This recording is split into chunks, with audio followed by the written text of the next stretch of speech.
আসসালামু আলাইকুম এভরিওয়ান, কেমন আছেন সবাই? আলহামদুলিল্লাহ আমি অনেক ভালো আছি। চলে আসলাম আরেকটি নতুন ব্লগ নিয়ে।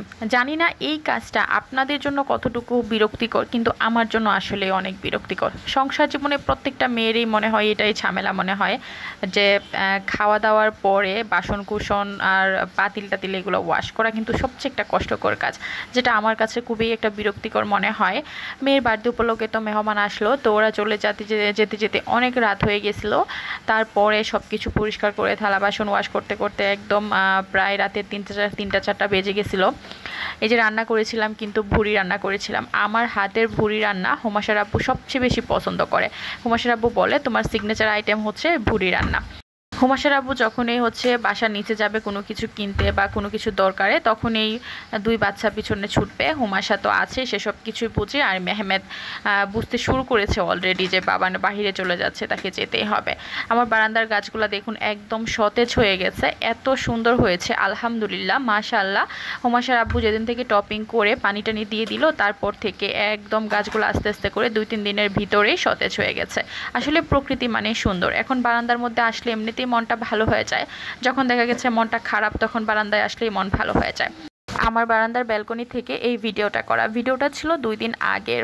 আকাশটা এত সুন্দর ছিল, একদম নীল ছিল, দেখতে অনেক ভালো লাগছিল। সেকেন্ড ফ্লোর থেকে উপরের দিকে ভিডিওটা ধরেছিলাম, ফোনটা বাইরে রেখেছিলাম, মনে হচ্ছিল যে ফোনটা পড়ে যাবে। আজকে 2 দিন ধরে অনেক বেশি বৃষ্টি হচ্ছে, বৃষ্টির কারণে বাইরে যাওয়াই যাচ্ছে না। বারান্দায় আসলে অনেক বেশি ভালো লাগছে। আমার মতো সবাই কি সাজিয়ে গুছিয়ে রাখতে ভালো লাগে?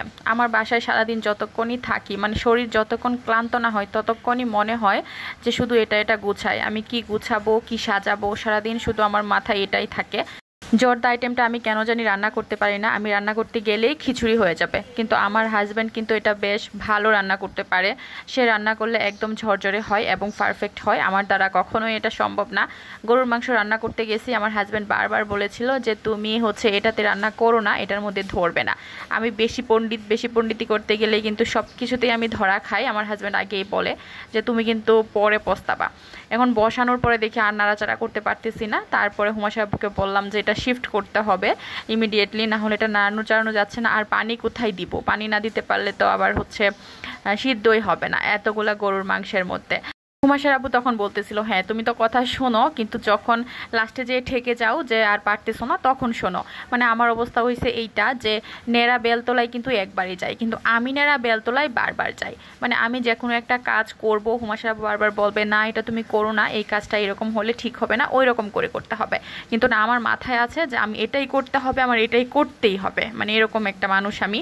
হুমাশার আব্বু কীভাবে আমাকে টলারেট করে জানি না, আলহামদুলিল্লাহ যে এরকম একটা মানুষ আমি পেয়েছি।